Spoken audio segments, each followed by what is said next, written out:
Can't look away, Appalachian princess. Too beautiful to say, Appalachian princess.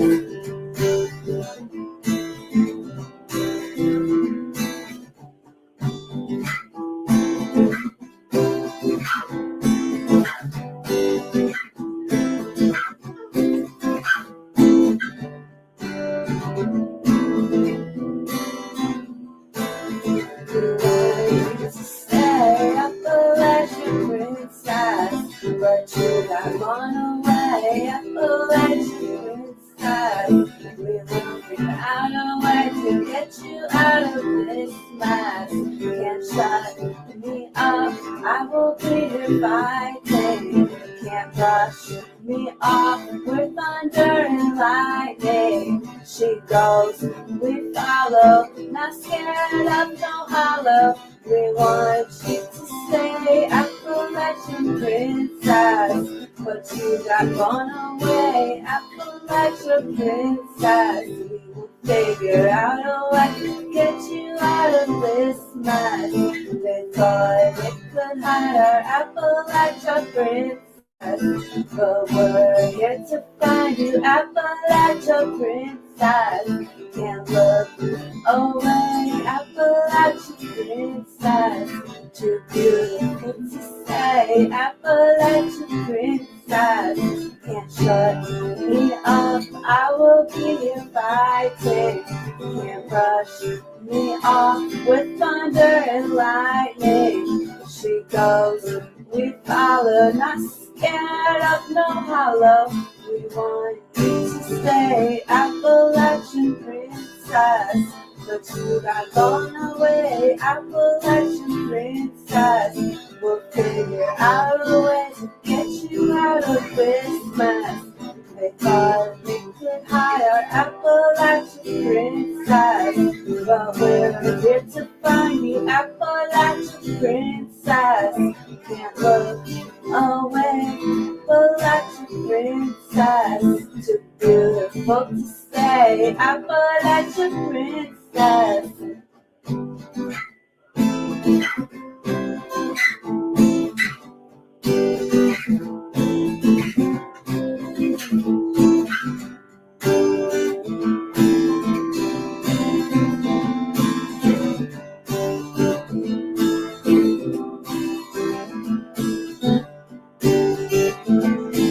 Appalachian princess.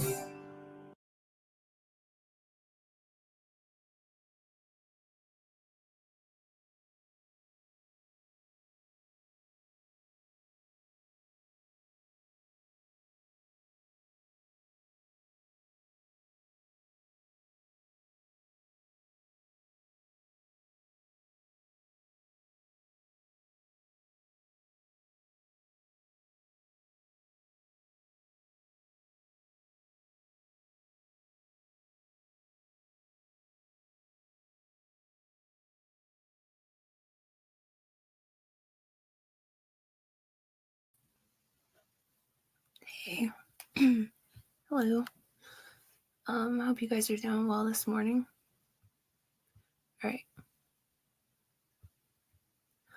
So, unfortunately, Summer Moon Utah Wells is still missing. There is still an active Amber Alert. She's been missing for 711 days. She was reported missing from the Beech Creek community of Hawkins County, Tennessee, June 15th, 2021. She likely stood about 3.5 feet tall and weighed around 40 pounds at the time of her disappearance. She also had a shaved head, has blonde hair, and blue eyes, and was last seen wearing a pink shirt and gray pants. She was believed to be barefoot. Anyone with credible tips, call 1-800-TBI FIND or email tips to tipstotbi@tn.gov. June 15th, 2021. A day we're all trying to make sense of, right? Summer was seen walking away from her home by one of her brothers, per law enforcement. There are rumors of footprints being found within long walking distance from Summer's home, just a few, and one was allegedly on a ridge, so that was weird. Why would the law not come out with that information? Maybe it wasn't believed to be relevant to her disappearance, or maybe it was. There's a reason law enforcement hasn't said anything about those footprints. Maybe they just don't know for sure. Summer's parents both claim the boys only saw Summer walk downstairs to the basement. They never say anything about the boys saying they saw Summer walking away from the house. Why? Allie says Candace left her house around 2:30 p.m. on June 15th after dropping Hunter off.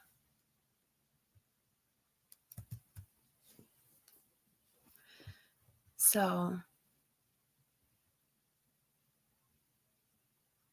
which would, if Candace did drop Hunter off around 2:30 and went straight home, then that would put her back home right around when the milk jug photo was taken. So that would actually add up if that photo was actually taken on that day. Candace says that was Grandma in the video saying no when Candace asked if her arm was still up because that's what she was trying to catch. But why would Summer's arm be up while she's sitting in a car? That's just weird to me. I guess kids sleep in really weird positions, but sitting in an upright position, it would be weird for them to have, it would just be weird for her to have her arm up, and fall asleep like that. Like, that would be so uncomfortable, especially sitting up against 2 cold gallons of milk. And how does Summer purposely fall asleep with her face up against those jugs? I don't know. It doesn't make sense. If she was that hot, why not take off her jacket or unzip it? I could understand if she was already asleep and she kind of slouched over onto the milk jugs on the ride home, but to actually lay her head there on purpose and fall asleep like that is just odd. Maybe she did fall asleep sitting straight up and slouched over within a few minutes and was just that tired that it did not wake her up somehow after only being asleep for a minute or two. You think that would wake her up, but it didn't, I guess. If they got home then around 3:15 and they had nothing to do besides transplant those cactus plants, and Candace did some laundry and helped Grandma with her knee brace, which I'm still puzzled as to why Grandma would need help with her knee brace. But then what time did the laundry happen? Because Candace is saying now that I guess she did laundry. So what was Summer doing while Candace did laundry? I'm just curious. Is that when Summer was sitting in the kitchen playing with her toys at some point in between putting groceries away and doing the cactus plants? Because they made it seem like they quick put their 5 minutes in the store worth of groceries away and went straight for the cactus plants. So did Summer, I mean, it just makes me wonder, like, was she doing something in between time in the house with the boys and Candace was doing laundry for a little bit, and then she walked outside and saw Grandma, and Grandma looked all urgent, like, oh, we need to replant these cactus plants right away, remember? So when did that happen? Because it just made it seem like they did the cactus planting right as soon as they were done putting away the groceries. That's what I was under the impression of, but I might have just taken that the wrong way. I don't know. I'm just trying to figure out, where does the laundry fit in? When did that happen? I mean, it's a fair question. So also, I want to know, some people say they don't think this matters or that it's important, but I want to know every little detail, obviously. So, of course, I'm going to think of every little thing that I can about June 15th. And I want to know, did Summer really eat a microwaved hot dog for breakfast before they went to the hospital? And when did she eat the cereal then? Because I remember cereal being mentioned in the beginning. So did she have the microwave hot dog for breakfast and then had cereal for lunch the day she was reported missing? She just maybe had a late lunch when they got home, ate some cereal. When did that happen? So I'm just trying to sort the timeline out. That's all. So, I mean, Candace and Summer then, they must have woke up like right after Dawn left for work then for them to make it to the hospital around 8 a.m. like she said. Or if they left at 8 a.m., they would have to wake up like right after Dawn left. But Hunter says they didn't show up till 10 or 11 a.m. So was it really like 8 a.m. when they went to the hospital, or was it more like 9:30 or 10:30 when they went to the hospital? Because when you're talking about the day of your daughter Summer's disappearance, I think little details like that are really important. So then Summer ate cereal for lunch or breakfast is what I'm asking. And when did it happen? When they arrived back home after dropping Hunter off? I'm just curious. I have so many questions. So June 15th around 3:15, Summer, Candace, and Grandma just get home from dropping off Hunter at home, and they get the groceries in. Remember, Candace says she was only in Priceless for like 5 minutes. Hunter says it was kind of long, but not that long, maybe an hour. So according to Candace, not many groceries, right? Because she was only in there for 5 minutes, so she couldn't have got much. According to Hunter, they were in there for a while, so that's long enough to get quite a few groceries. So who knows?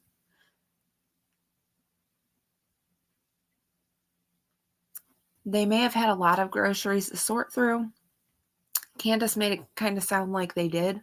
So maybe she really was in there for longer than 5 minutes and she just didn't want to say because she didn't bring Summer in with her. I mean, I don't know. Candace makes it sound like she got home though with the groceries, and then they immediately started with the transplanting because Candace saw Grandma standing outside still, just standing there looking at the pots with a look on her face like there was some urgent matter at hand. So Candace was like, what's wrong? And Grandma was like, oh, these need repotted right away. So they did that right after they put the groceries away then, right? Because Grandma was still up and moving around, and at some point she took a nap. So surely she didn't wait around all day for them to do laundry and whatever.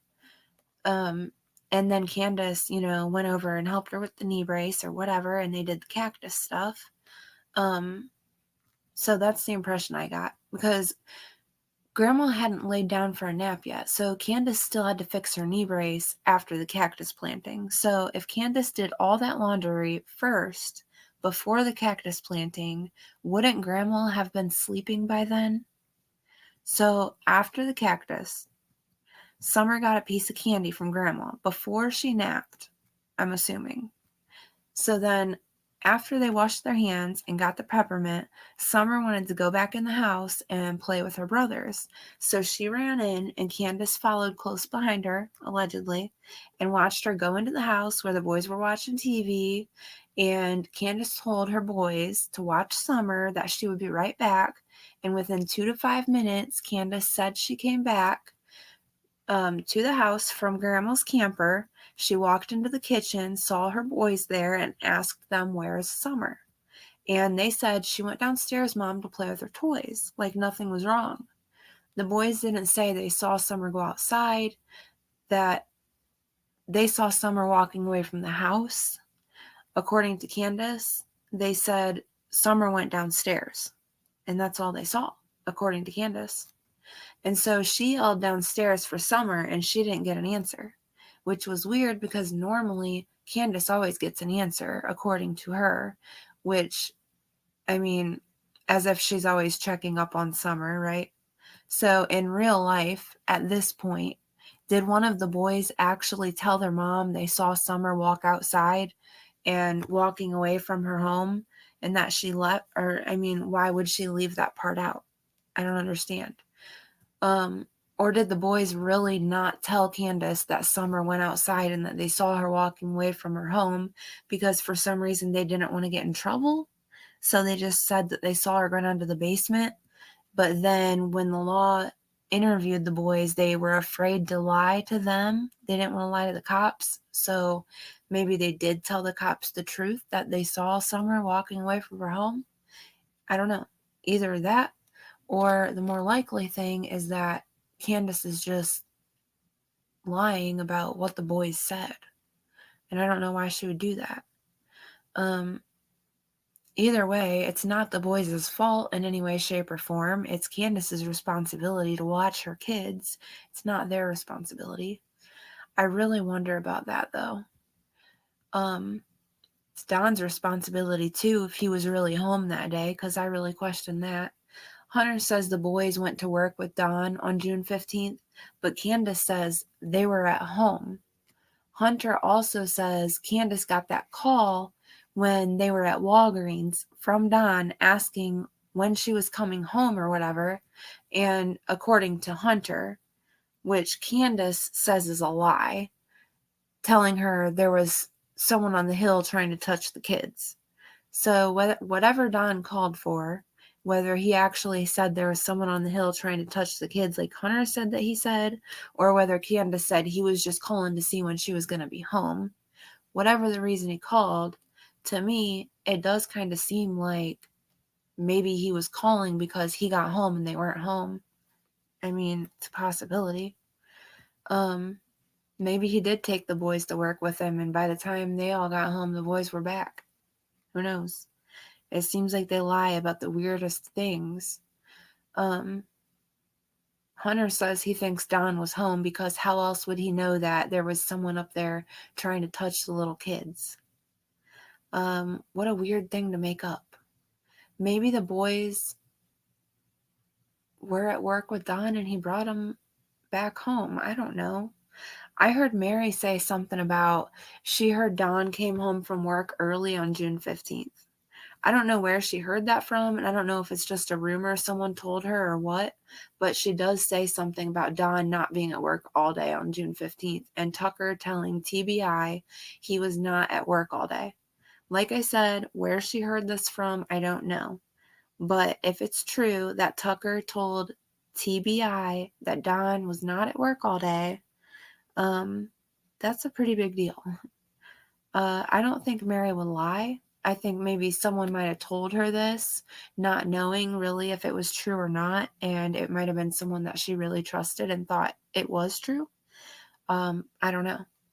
I don't know where she would have heard it from, unless it is true, and Tucker has just talked about it to someone that told someone, and so on and so forth. People do talk. I mean, it wouldn't be that far-fetched, really.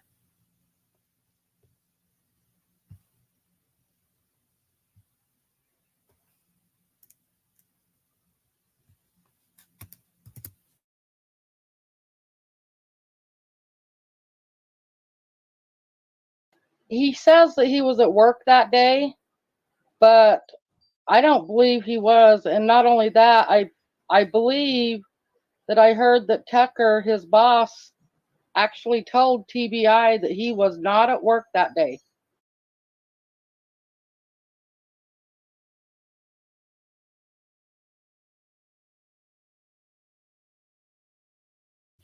This is Doug at No Thanks Investigates, and it's titled I Stand for Summer is a movement and shows creators can work together as a team to find answers for summer.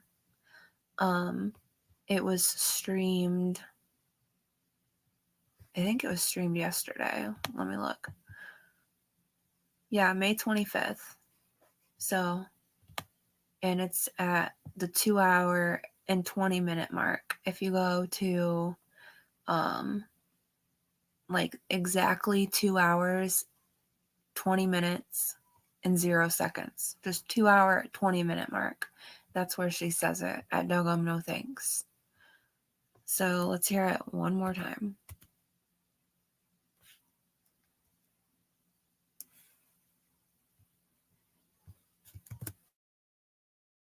says that he was at work that day, but I don't believe he was. And not only that, I believe that I heard that Tucker, his boss, actually told TBI that he was not at work that day.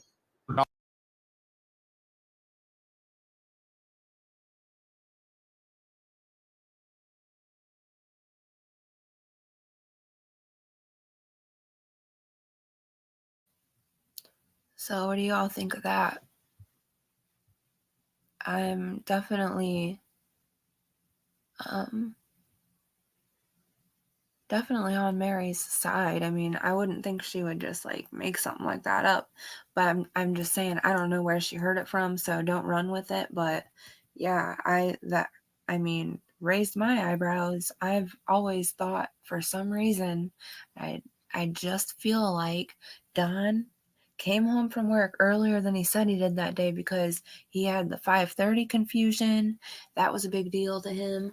That really stood out to everybody. And then he had, the confusion of when he got there, if there was a cop there, or if there wasn't. He said there wasn't any cops there when he got there. They said apparently another creator that's ex-law enforcement, Chris McDonough, I'll just say his name. He said, I'm pretty sure it was him. I'm not 100% positive, but I'm pretty sure it was him that said that Don, or that he talked to somebody that talked to law enforcement, or that he talked to one of the law enforcement, and he asked if anybody was there when Don got there, and he heard somehow that there was a cop there or two when Don got there. I remember hearing Chris McDonough say something along those lines.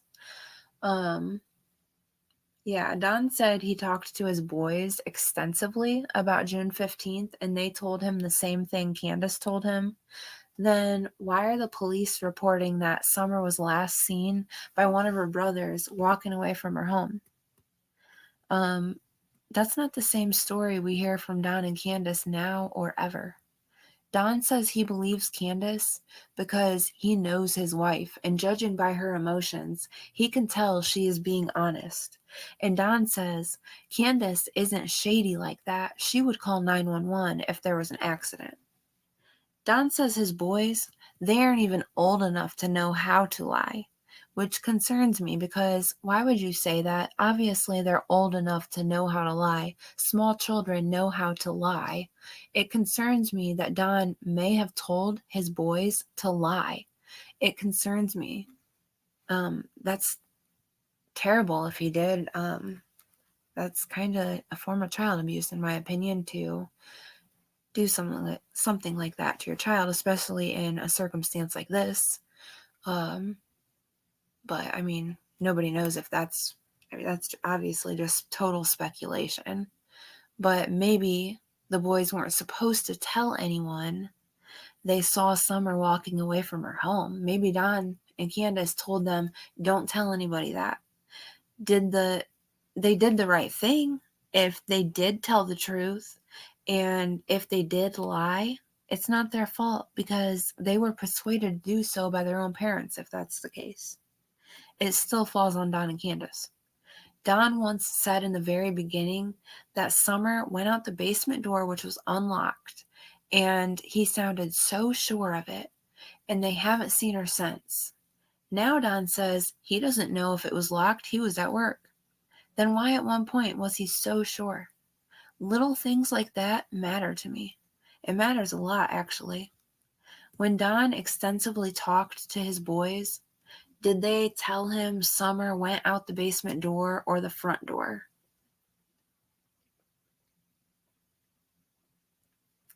Because I don't see the police lying about that.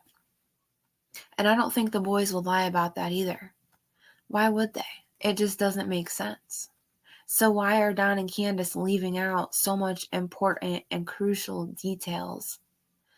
Like the boys last seeing Summer walking away from her home. Why wouldn't they want us to know that? Are they guilty of something? Because I can't think of any other reason they would hide anything from anybody in their own missing daughter Summer's disappearance. There's no amount of word twisting that can happen that should be able to keep you from telling the truth about what happened June 15th, 2021 with your own daughter if you have nothing to hide. You shouldn't be worried about that.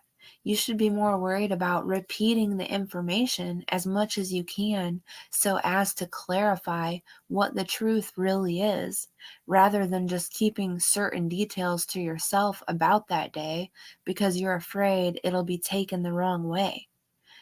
Doesn't make sense. Not to me. So, back to this. What time did Grandma really lay down for her nap on June 15th? I'll bet she doesn't do good with time. She probably doesn't remember conveniently. Just like how convenient it is that her nap just so happens to fall right during the time that there is time missing from the timeline, right around when Summer went missing. How convenient for Grandma to have a reason why she doesn't know what happened to Summer. She was sleeping, so how could she possibly know what happened, right? So, Candace, when you went for a walk or a run, where was that too? Why are you leaving that part out? What were you doing then if you don't walk or run anywhere? Why did you drive? Did you drive somewhere then, and referred to it as a run? Or was that just something Don made up off the top of his head? Because it doesn't sound to me like something they would say if it was planned. So it's probably just something Don made up off the top of his head, right? Which actually, it doesn't sound like it would be something they would say if it was planned, right? I think they would have had a more well put together story. He wouldn't have planned this out and been like, oh yeah, I'm gonna tell them Candace went on a walk or a run. No, that sounds stupid. Candace doesn't go on walks or runs. She doesn't look like the type of person that would. Why would you say that? It had to have been something he just made up on the fly, right? Or do you think I'm wrong on that? I just feel like they would have had a more well put together story if it was something that they planned ahead of time. Which pushes me into believing an accident over it being her being sold when I think about it in that regard. Because if it was her being sold, then they would have had a better story from the get-go, don't you think? Also, why would TBI say a family member called into the Hawkins County Sheriff's Office to report Summer missing? They said a family member. They didn't say her parents, and on the dispatch, they refer to the caller being her father. Did you even call 911, Candace? I'm seriously asking. I'm really curious. Did Don tell the dispatcher that Candace went on a walk or a run because he was trying to think of a reason for Candace to have not been paying attention? Something that wouldn't make her look so bad, so there would have been no way she could have seen what happened? Was Candace having a pill nap with Grandma? Did she make a run, as in a drive somewhere to pick up or drop off, if you catch my drift? Just asking. Is it possible Candace was not paying attention for a couple hours rather than a couple minutes after going to fix Grandma's knee brace? Yes, it is. And it would actually make things make a little bit more sense. Funny how during that time, Grandma was allegedly napping is the same time Candace cannot account for in her timeline. So what are they both hiding? Grandma wasn't cooperating either, remember? A reporter specifically asked if Grandma and everyone else, meaning her parents, were cooperating, and Lawson said, no, they're not cooperating right now. Grandma wouldn't know what Candace was doing if she was sleeping. Candace being gone or not paying attention to the kids for a couple hours makes a lot more sense than what she's told us. Oh, and don't forget Grandma's few words for the news about June 15th. Her total disregard for Summer herself, who she claims she thinks was abducted, yet has no words to or for Summer, just defense of herself and Candace. Red flag, especially considering this isn't Grandma's first rodeo with her missing daughter, Rose Marie Bly, who is still missing from St. Croix Falls, Wisconsin since 2009, disappeared without a trace. She would be 34 years old today, and she was just a tiny thing. Grandma should be extra sensitive to Summer's case then, one would think, right? So then, if she really thinks Summer was abducted, why no plea for her on the news or even sense of urgency or concern from Grandma for Summer, aside from defending against Ronnie Lawson, saying they are not cooperating and that they have attorneys? She sure had a sense of urgency to defend that. Let me know what you think about that, because I'm kind of torn on how I feel about Grandma. But I know she took off and she hasn't said basically anything. In my opinion, Grandma knows what happened to Summer, if I'm being completely honest, or has a damn good idea. And I think she knows Candace does too. And maybe that's why she left.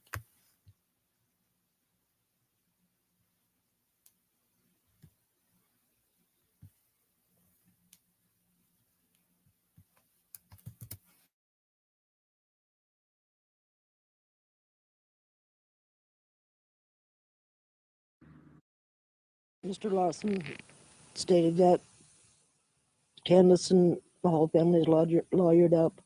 I can't speak for Donnie, and I know Candace hasn't because she's told me she hasn't, and I have not.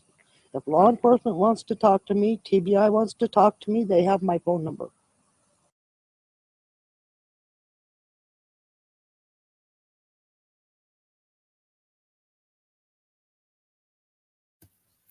All right, so even just judging by her facial expressions alone, I feel like this is a very tense moment for her. I feel like she's very nervous, and I think Grandma is the type of person that's probably really uncomfortable under pressure and probably, like most people, uncomfortable when lying, especially in front of a camera where you're being recorded, and you feel like you're under all this pressure.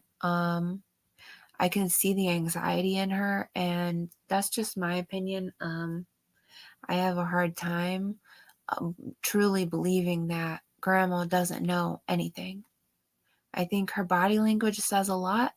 I think the things that Grandma chooses not to say says a lot.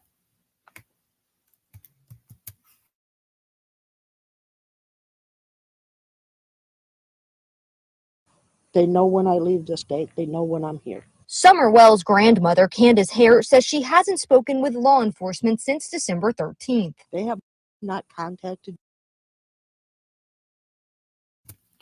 The way Grandma talks, it's like she knows she's a suspect. Like, she's like, they know where I'm at. They know when I leave the state. They know when I'm here. They have my number. Like, it's like she knows she's a suspect. She doesn't even say anything about Summer to Summer. She's just like, yeah, they know where I'm at. It's cool. I don't know why they're saying I'm not cooperating. I'm not communicating with them. I mean, that could be part of it. Also, maybe the fact that I just up and left and decided not to stay and try and help in any way. I mean, that could have something to do with it too. I don't know, just a couple ideas that I can think of off the top of my head, but I'm sure law enforcement probably has a little bit more of an idea than that, than more than I do.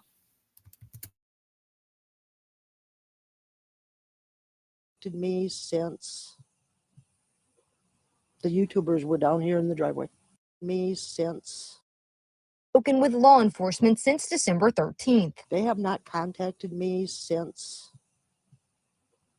the YouTubers were down here in the driveway.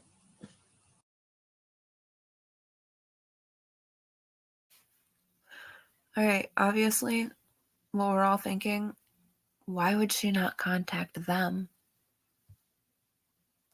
Why? Wouldn't you want to know?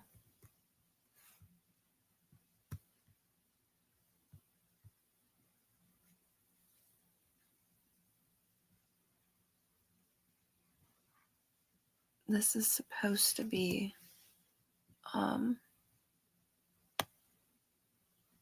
it's supposed to be looping.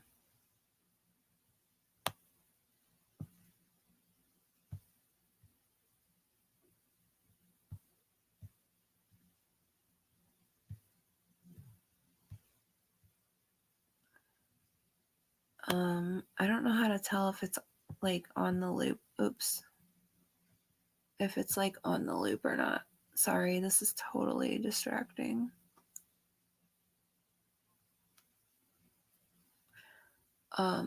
Sorry. So, when Summer was very first reported missing, before the 911 calls were even made, Summer's neighbor heard Summer's name being called over and over. She was allegedly the first one to help search and heard Candace yelling at the boys, or at one of the boys, "What did you do? What did you do?" This is nearly 2 hours after her and her 2 kids claimed to have heard this scream. Jody and her 2 kids, that is. Jody claims to have heard Summer's name called out several times, and that's how she knew it was serious. That they could not find Summer. So she went from the end of her driveway where she was waiting for her kid's dad to pick her up.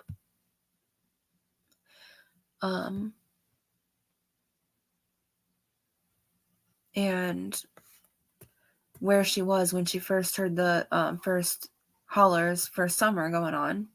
And that was around 6:09 p.m., right? So she went to over by the creek at the bottom of Summer's Hill, and she started searching herself.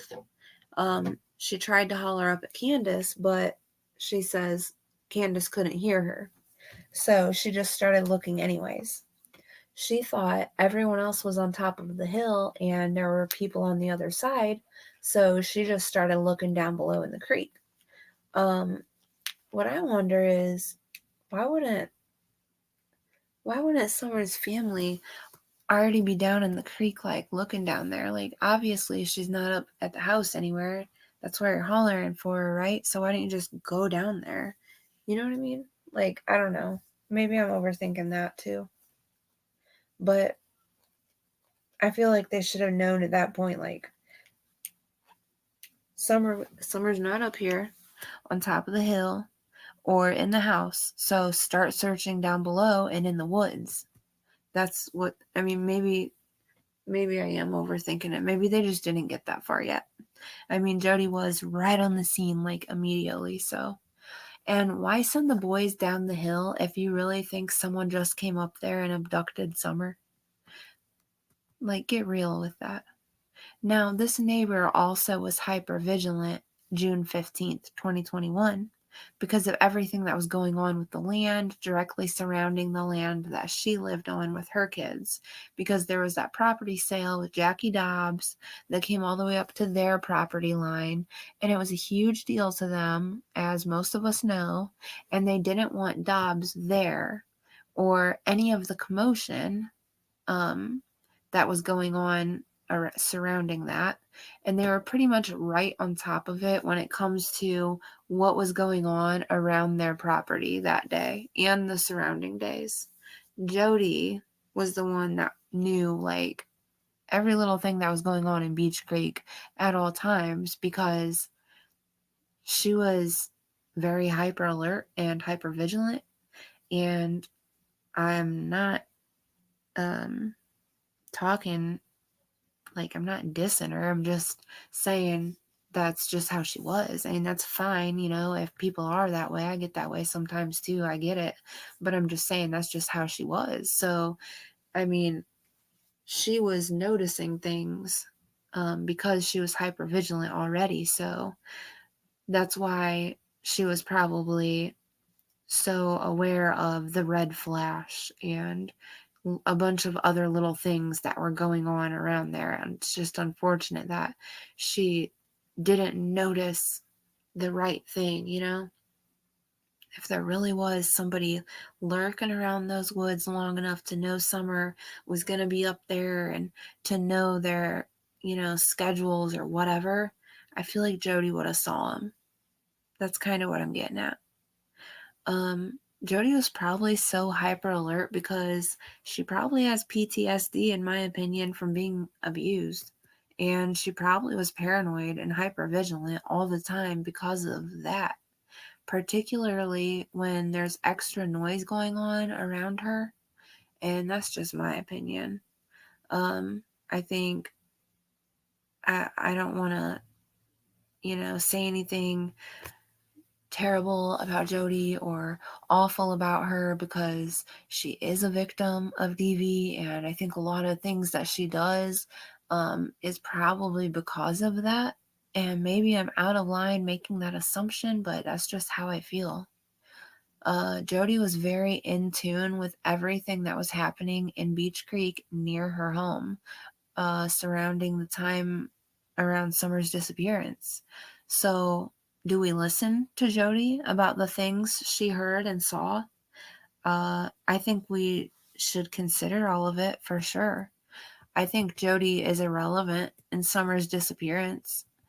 I think she really has trauma from being abused and that she has a heavy influence. I mean, that has a heavy influence on why she is the way she is. And I could be all wrong on that, but I think that's why she was so overly hypervigilant and hyper focused on things. I used to think she was extremely suspicious, I'm not going to lie, but now I think she's harmless. I think she just became obsessed with the case because it happened right across the street from her and she knew Summer and her family. And I think I could be all wrong about her and everything I've ever thought about her, but I could be half right about how I feel about her too, because I still, always get a gut feeling about someone at a particular time for a reason. But I don't know. She did make those claims about Summer and other children being given drugs so they could be sedated and be touched. And that was a pretty horrible thing to say. I just can't really get past that. I know everyone makes mistakes, but that was a really huge accusation. True or not, that makes her look really bad. And I really questioned her intentions after hearing that. I'm not going to lie. But I still take into consideration the things that she says. I think there's a lot of truth to what she says, and she obviously she was paying attention because she couldn't not notice every little thing going on around her for a mile away. Jody says there was abuse going on at 110 and at her house. Does that relate to June 15th? I don't know. Maybe. Was there abuse going on June 15th? We don't know. The hauler seems to think so. I don't ignore that. Nobody surrounding Don and Candace says, oh, they're good people.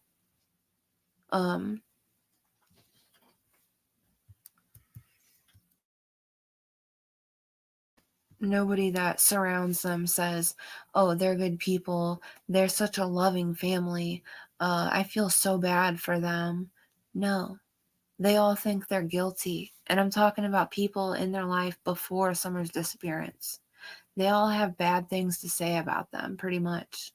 You know, the only people that believe them and have anything good to say about them, well, Don's daughter, Margie, but I really don't know how well she really knew her dad, and what she really considers to be a good father.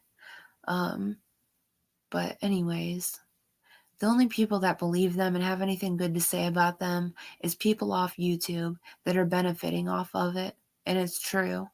Even some of those people that truly did try to be Candace's or Don's friend during Summer's disappearance, most of them don't have anything good to say about them either. It's truly unfortunate. I wish it wasn't that way, but it is. It is what it is. So, Jody says she heard the scream and she saw the flash of red the afternoon of June 15th prior to Summer going missing. Can someone remind me what time it was when Jody saw the flash of red? Did she ever say? I don't remember. But what do you all make of that? Does anyone feel differently about Jody since Detective Pruitt? If I gotta go to bed.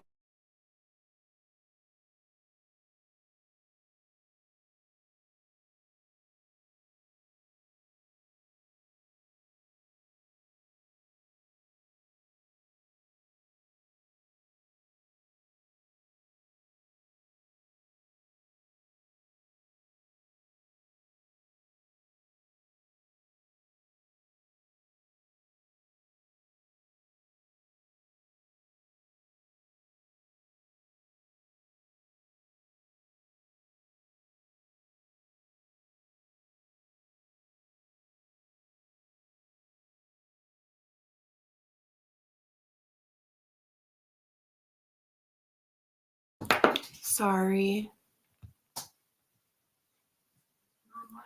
So, yeah. Does anybody feel differently about Jody since Detective Pruitt came out and said she wasn't a suspect? Because I'm personally much less suspicious of her. In fact, I don't think she had anything to do with Summer going missing. I think she said some awful things in regards to Summer, but so have a lot of people. Not that it makes it okay. I still question if Jody had guilty knowledge of bad things happening to Summer in her life, but that's not something we could ever know for sure. It's a really uncomfortable topic, actually. I think a lot of people have guilty knowledge of bad things that happened to Summer in her first 5 years, which is really sad if I'm right, and I really hope I'm wrong. I have went back and forth with how I feel about the scream, but I honestly have a hard time not believing it, because at one point I felt like I didn't believe the scream because of the way Jody acted about how it sounded. It just made me not believe it. But Jody's kids say they heard it too. And I just can't think of a likely reason that her kids would all concoct a story of this scream happening around 4:30, 4:42 on the day Summer was reported missing.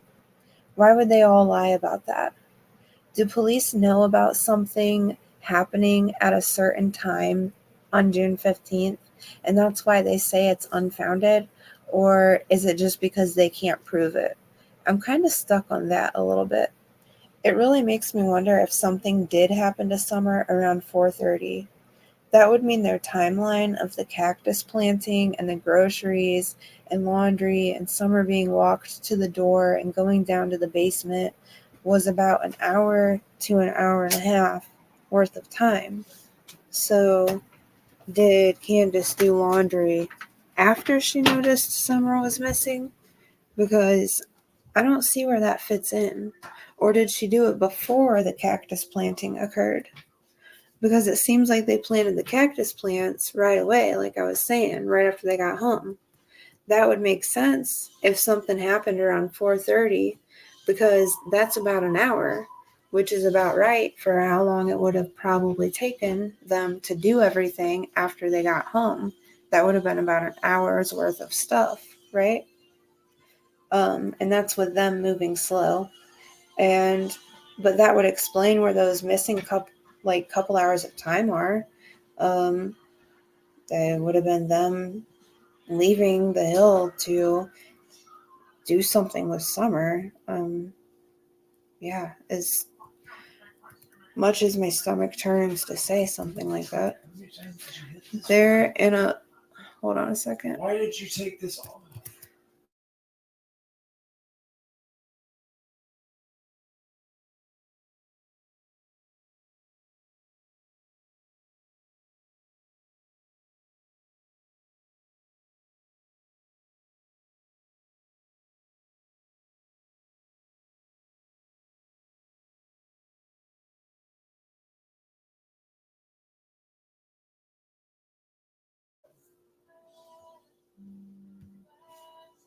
So they're in a place, I feel like those missing couple of hours are just in a place where nobody can even talk about them anymore. Because people get mad if you speculate on what happened. People get upset. People get their feelings hurt. And Candace, obviously, probably, in my opinion, doesn't want to talk about those missing couple of hours because she'll go to prison if she tells what really happened between 4:30 and 6:30 on June 15th. That's just my opinion. What happened to Summer, Candace? Why are you purposely leaving out details about the events that occurred surrounding your daughter, Summer's disappearance? Wouldn't you like for us all to know exactly what the timeline was that day and what you all were doing so people can help the best they can? It's a serious question. I hope she answers that someday. Don't tell me it's because you don't want people to twist your words, because if that was the reason why you don't want to tell, then why would you say anything at all? Why talk about the whole day in such detail until that 4:30 hour, until just after 6, when you allegedly started hollering for Summer and looking for Summer, before you allegedly called 911, because we don't even know for sure if she really did that. So what happened between 4:30 and 6 p.m.? That's an hour and a half, give or take. So if you took Summer somewhere, it wasn't that far away, in my opinion. All right. I'm going to probably end this because people in the house are waking up and starting to make a lot of noise, and I don't want to be disrespectful and have a bunch of background noise. So I'll just continue the rest of it. I'll add the rest of this to my next live, and we'll continue talking about this. And then I have something different. I'm gonna go over something that was a pretty big deal a few days ago on here that I have pulled up here that I've got some things to say about. So I guess you'll all see what that is here in a couple days. And I appreciate you guys being here for Summer, as always. Sorry I can't usually stay for very long. Try to make it about an hour. Just want to hear what everybody has to say about June 15th and what they've tried to do to make sense of it. Like, what pieces have they tried to fit together? What things stand out to you guys? Curious. All right. Again, thanks for being here. Really appreciate you guys. Really do. And keep telling people about Summer. Keep printing off flyers and hanging new ones if you have the ability to, so they don't get faded and people can still read them. Keep sharing her out on all different social media if you use it. And can't stop, won't stop. We love you, Summer. Bye.